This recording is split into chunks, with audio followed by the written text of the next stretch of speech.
Hi, my name is Alan and I grew up in Dallas, Texas and was raised solely by my dad after my mom left us. I am 30 now and am a construction manager in a firm. A few months earlier I got the chance to get back at my school bully and I sure did, with full swing. When I was 13, my mom and dad had a big argument one night and she split after that and never looked back. I decided to stay with my dad because I felt like he needed me, and honestly, I needed him too. Life was not always easy after mom left. I was just 13 then, and it seriously affected my working at that time because I was mostly alone through the day and dad worked long hours as a mechanic, trying to keep us afloat. I learned pretty quickly how to take care of myself and to help out where I could, like cooking dinner, doing laundry, and fixing things around the house, and these were just part of the daily grind. I lived in a pretty average household.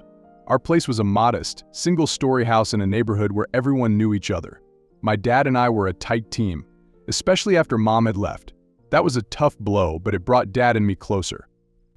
Dad worked as a mechanic, and he was very good at it. He put in long hours at the shop and always came home with grease-stained hands and a tired smile. Despite how hard he worked, he never missed a chance to toss a football with me in the yard or help me with my homework. He was a man of few words, but his actions spoke volumes. I loved my dad a lot because he had taught me everything I knew about hard work and resilience. When the bills piled up and things got tight, he never complained. Instead, he just rolled up his sleeves and worked even harder. I remember him staying up late and balancing the checkbook to make sure we had enough to get by. Our house was not fancy, but it was filled with love. He also made sure I understood the value of education and pushed me to do well in school. I knew he wanted a better life for me, something more than he had. One evening, my dad and I were sitting on the porch, the sky fading into shades of orange and pink. He had that look on his face, the one that meant he had something important to say. "Alan." "Yes, Dad, what's up?" "You know, ever since your mom left, it has just been you and me, and I have done my best to make sure you have everything you need. But there is one thing I need you to understand more than anything else." "What is it, Dad?" "Your studies, Alan, are the key to everything. I know you are doing well in school, but I want you to do better. I want you to push yourself and prioritize your education above all else." "I am trying, Dad. I get good grades and all." "I know you do, and I am proud of you. But you have to understand, I want you to have a better life than I did. I want you to have opportunities I never had." "I get it, Dad. I really do." "Alan, I never had the chance to go to college. I have worked hard all my life, doing manual labor, trying to provide for us. But I don't want that for you. I want you to use your mind, not just your hands. I want you to have choices." "I understand, Dad. I will keep working hard. I promise." I was not the type to slack off in school because Dad always told me that if I wanted a better life, I had to put in the work. So I took that to heart, and I was a good student. Not because I was a genius or anything, but because I knew education was my ticket out of it all. Math and science were my favorite subjects. There was something satisfying in solving problems and figuring out how things worked. I was not just doing it for the grades, I genuinely enjoyed it. And I also was not just a bookworm. I played on the school soccer team, too, and it helped me blow off steam and kept me in shape. Sometimes, balancing sports and academics was a bit tough, but I learned how to manage my time after a while. I would hit the books right after practice and sometimes stayed up late to finish my homework. I did not have many friends but one or two. They used to joke that I was the nerd of the group, but in a good way. They knew they could count on me for help with homework or to explain something they didn't get. I didn't mind. I liked being the go-to guy for answers. Even with all the studying and sports, I still made time to help Dad out. I used to work on cars with him at the shop on weekends or do errands around the house. He always reminded me that school comes first, but never forget where you come from. When I was in school, there was this girl in my class named Hazel who was deaf and mute. She had these big, expressive eyes and always carried a notebook to communicate. She was very different, and unfortunately, that made her a target for the kids at school. They used to pick on her, make stupid jokes about her, and sometimes they even used to take and hide her notebook just to mess with her. It pissed me off, but I did not know how to help. She sat a few rows ahead of me in most classes, and I noticed how hard she worked and was always scribbling notes and paying close attention. Despite the challenges she faced, Hazel never seemed to let it get her down. She was tough, and I admired that about her. One day I saw a couple of guys giving her a hard time during lunch. They were mimicking her gestures and laughing like it was the funniest thing in the world. It made my blood boil and I walked over and told them to knock it off. Hey, knock it off. Well, if it is not Alan. Are you here to save the day again? Leave her alone. She has not done anything to you. What's it to you, Alan? This is none of your business. It is when you are picking on someone who can't defend themselves. You guys think you are tough, but all you are doing is proving how pathetic you are. You got a big mouth for someone standing alone, Alan. Do you think you can take us all on? I'm not here to fight. I'm here to tell you to back off. What you are doing is wrong, and you know it. Whatever. Let's go, guys. This isn't worth our time. They looked at me like I was crazy, but they backed down and left her alone. Jake also muttered something under his breath and they all turned and walked away, leaving Hazel standing there. After that, Hazel and I started to communicate more. I would wave at her in the hallway or give her a nod in class and she would simply smile back. Sometimes she would also write me little notes to thank me or just to say hi. We did not become best friends or anything, but we had an understanding. One day, as I was walking home from school, I spotted a group of kids picking on Hazel again. It was Jake and his group, and they were famous for being the school bullies. They were laughing and taunting her just like they used to do back in the day, and so without hesitation, I stepped in to defend her like I had done countless times before. But this time things took a different turn. Instead of backing down, they turned their attention to me and started hurling insults by calling me names and trying to provoke a reaction out of me. I stood my ground and refused to let them get to me, but it was like poking a hornet's nest. Before I knew it, the situation escalated into a full-blown confrontation. They got physical, pushed me around, and threw punches. I fought back as best as I could, but they outnumbered me, and I was quickly overwhelmed. Hazel watched in horror and tears were welling up in her eyes. She tried to stop it all, but they pushed her aside like she was nothing. Eventually, a passerby intervened and broke up the fight, and every single one of Jake's gang ran away. I was bruised and battered, but I was alive, thanks to Hazel's quick thinking and the kindness of a stranger. From that day on, Jake and his crew made it their mission to make my life hell. They would push me around in the halls, knock my books out of my hands, and spread stupid rumors about me. It was rough, but I was not about to let them see me sweat. It became sort of a messed up ritual at school, the way kids would pick on Hazel and me. They used to imitate her gestures and made fun of her because she couldn't talk like them. And of course, I could not just stand by and watch, so I stepped in whenever I could, but every time I defended her, they turned their attention to me instead. It sucked big time, and I would often get shoved in the hallways, all because I stood up for Hazel, but I could not just let them walk all over her because she didn't deserve that kind of treatment. Through all the crap, Hazel and I started talking more. She would write me little notes in class thanking me for sticking up for her. We used to share glances in the hallways like we had this secret understanding. It was weird at first, but then it started to feel kind of nice. As time went on, we became more than just classmates, we became friends. I used to help her out with her homework, and she used to listen to me rant about whatever was bothering me. We would laugh together at stupid jokes and share snacks during lunch. It was like we had our own little bubble, away from all the drama of high school. After spending more time vocalizing, I realized how much easier things could be if I learned sign language. So, I decided to dive in and give it a shot. I figured it would not only help me communicate better with her, but also show her that I was serious about our friendship. I started by checking out some books from the library and watching online tutorials. At first, it was a bit overwhelming. All those hand movements and gestures seemed like a foreign language, which technically was. But I was determined to learn, so I stuck with it. I practiced every chance I got. During lunch breaks, after school, and even late at night when I should have been studying for a test. My dad noticed and asked me what I was up to. "Alan, what are you up to? You have been at that book for hours." "I'm learning sign language, Dad." "Sign language? Why?"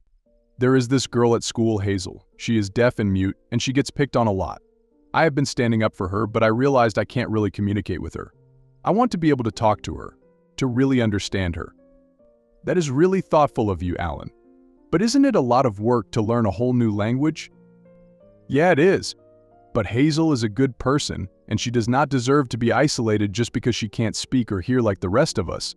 I want her to know she is not alone, and besides, it is actually kind of interesting once you get into it. You have got a big heart, son. I'm proud of you for standing up for Hazel and for taking the time to learn this. It is not easy, but it shows a lot of character." Thanks, Dad. It just feels like the right thing to do. And Hazel, she is really smart. I think we could be good friends if we can communicate better. Also, it is actually kind of fun, once you get used to it. And I think Hazel will appreciate the effort. I'm sure she will. You are doing a good thing, Alan. Let me know if you need any help, okay? Thanks, Dad, I will. It was not easy, but slowly things started to click. I used to practice signing the alphabet, simple phrases, in everyday conversations. And then as I got better, I started including sign language in conversations. It was like unlocking a whole new level of connection. Then, just when I was starting to get the hang of sign language, Hazel dropped a bomb on me that she was leaving the school and the city. I couldn't believe what she said. I had put in all this effort to learn, and now she was gone before I could even show her. I felt so lost because we had become good friends, and the thought of not seeing her every day was tough to swallow. I wished I had learned sign language sooner. Maybe then I could have shown it to her before she went away. After Hazel left, the middle school also had come to an end and we were about to enter high school. And just when I thought I had left all the drama behind with middle school, high school rolled around and guess who showed up there too? Yep, Jake and his gang of bullies. It was like they had a sixth sense for sniffing out trouble.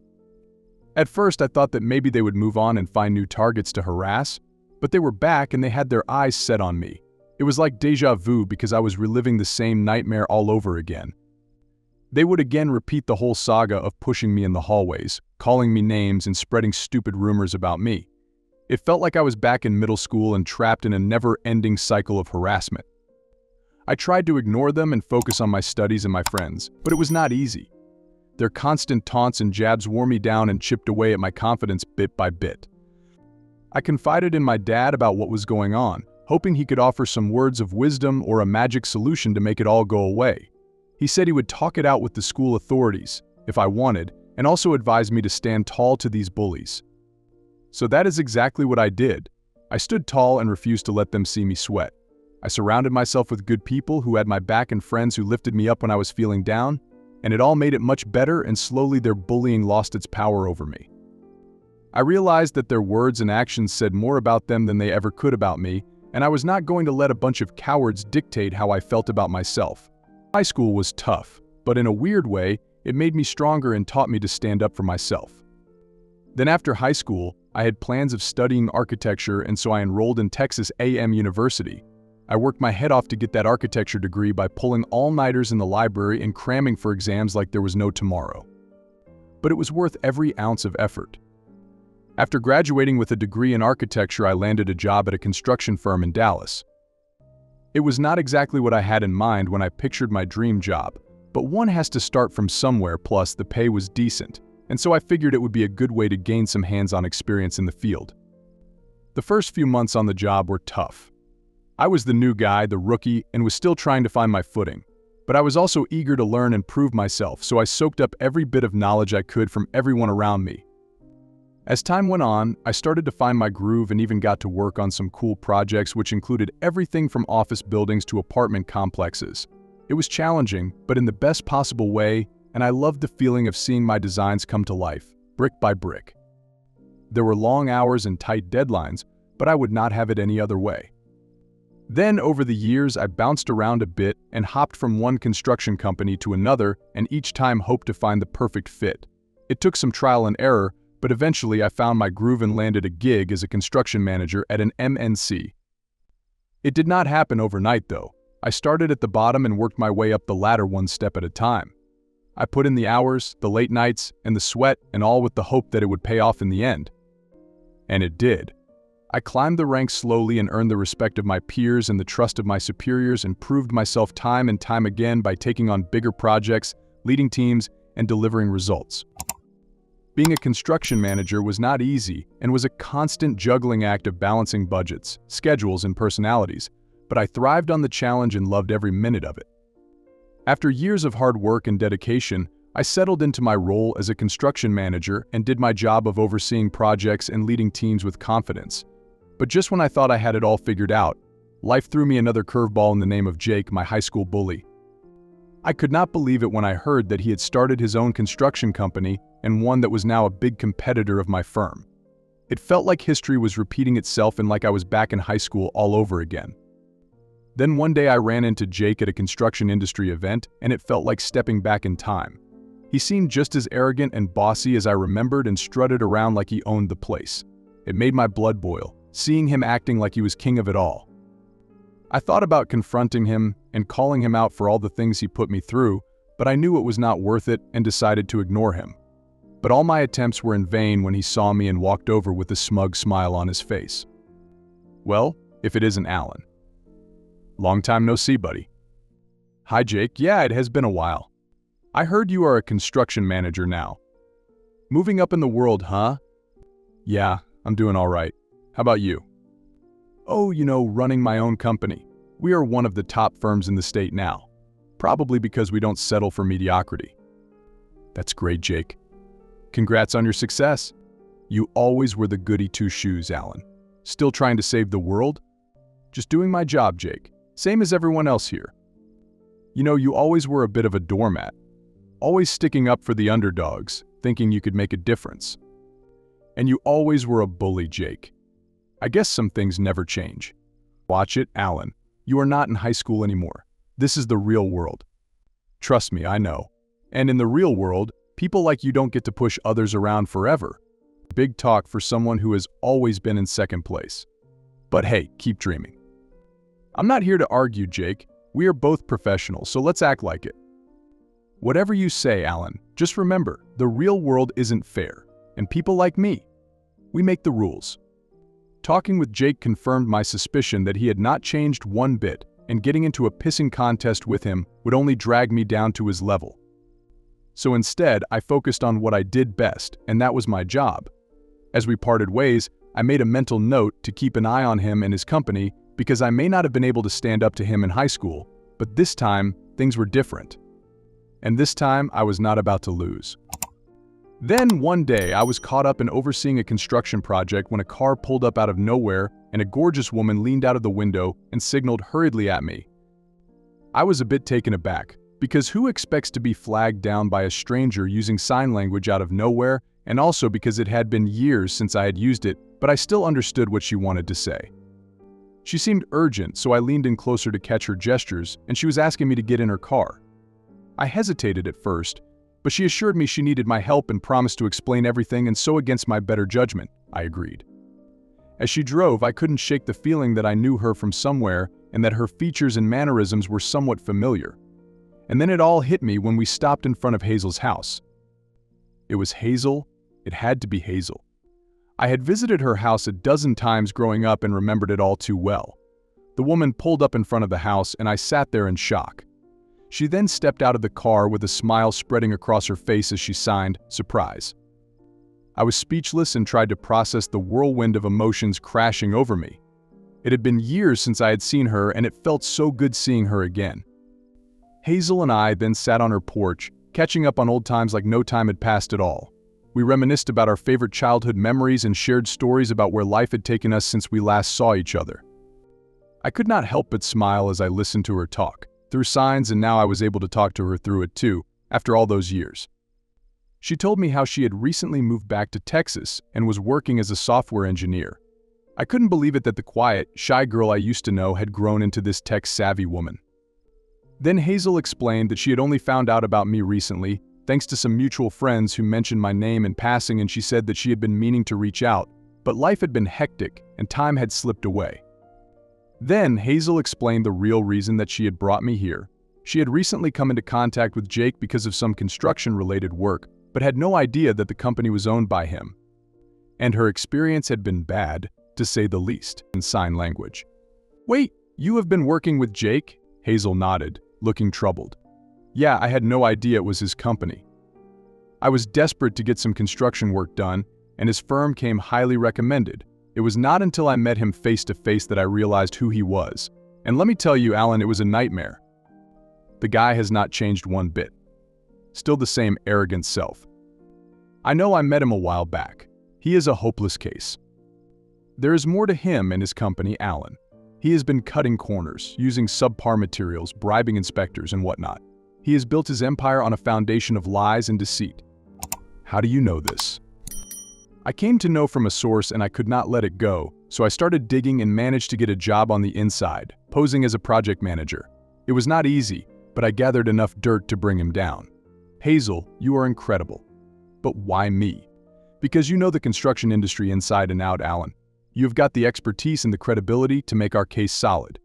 Plus, I trust you. Okay, count me in. We will take him down together. My suspicions were confirmed, because I suspected Jake's company to have used some underhanded tactics to rise to power in the industry, and that was exactly what had happened. My blood boiled at the thought of him still being the same sick man, only now with more power and influence. Hazel had always been brave, but what she had done to uncover the truth was next level, and now she needed my help to take him down. Part of me wanted to say no and to walk away and leave it all behind. But another part wanted justice. Jake had made my life hell in high school, and now he was doing the same thing to others in the industry, and I really wanted to get back at him for all the things he did to me. And so I agreed. With my inside knowledge of the construction industry and Hazel's strategic planning, we decided to expose Jake's company's illegal activities. It was not easy, though. Jake caught wind of what we were up to and threatened us more times than I could count. But we did not back down. Hazel had gathered solid evidence of their wrongdoing, and we were not about to let some bully from our high school days scare us off. We were adults now and with a mission to bring justice to those who had been wronged by Jake and his cronies and to take revenge back for our past selves. We worked tirelessly and went through all the documents, conducted interviews, and gathered evidence. It felt like we were living in a detective movie, taking down the bad guys. The amount of work was overwhelming at times, and we used to stay up late in her living room, surrounded by stacks of papers and laptops, fueled by coffee and determination. Every now and then Jake would try to rattle us. He used to send veiled threats through mutual contacts or even showed up unannounced at my job sites. He was the same old bully, just with a slicker suit and more expensive shoes. I was in my office going over some blueprints when my phone buzzed. It was a message from Jake Knows. Be careful, my heart skipped a beat. A few minutes later, as if on cue, Jake stormed into my office, his face a mask of fury. Alan, we need to talk. Now. Jake, what the hell are you doing here? I know what you and Hazel are up to. You think you can expose me? Bring down my company? We are just after the truth, Jake. If you are not doing anything wrong, you have nothing to worry about. Cut the drama, Alan. This isn't high school. You are messing with serious business here. You have no idea what you are getting yourself into. Actually, I do, and I'm not backing down. You think you are some kind of hero? You are not. You are just a fool. If you don't drop this, it won't end well for you. Is that a threat, Jake? It's a promise. You and Hazel are playing with fire. You have no idea who you are dealing with. Actually, I know exactly who I'm dealing with. The same bully from high school, only now he is hiding behind a company. But we are not scared of you, Jake. Not anymore. This is your last chance, Alan. Drop it, or you will regret it. I held his gaze, unflinching. We are not dropping anything. If you are doing things by the book, then you have nothing to worry about. Hazel was relentless. She had infiltrated Jake's company with the precision of a seasoned spy and had gathered incriminating emails, shady contracts, and proof of bribery. The evidence was piling up and had painted a clear picture of corruption and deceit. Finally, the day arrived when we decided to expose Jake. And so, armed with our findings, we went public with it and exposed Jake's company's illegal activities to the world. It was a risky move, but we knew it was the right thing to do. We held a press conference and we presented our case with confidence. Hazel had a knack for making complex details understandable, and I vocalized them, while I used my industry knowledge to explain just how deep Jake's corruption went. The fallout was swift and brutal. Jake's company's reputation was tarnished beyond repair, and they were forced to shut down operations. Lawsuits had piled up in their names, fines were levied, and the media had a field day, and watching the news and seeing reports about the fall of Jake's empire was surreal. It felt like justice had finally been served, and not just for me, but for everyone who had been wronged by Jake. As we watched Jake's empire crumble around him, I could not help but feel a sense of satisfaction. We had taken down our high school bully along with the fraudulent company he had created, and justice had been served. Seeing Jake squirm, I realized he was no longer untouchable, and this was incredibly gratifying. After we uncovered Jake's dirty dealings and watched his company crumble, I felt a deep sense of satisfaction. Hazel and I had taken down the guy who had tormented us in high school, and it felt so good. The satisfaction of our victory was out of this world. Jake had been such a thorn in our sides back in high school, who always used to lord his power over us and had made our lives miserable. And now, years later, we had turned the tables. It felt like I had finally gotten my revenge, but in a way that was just and right.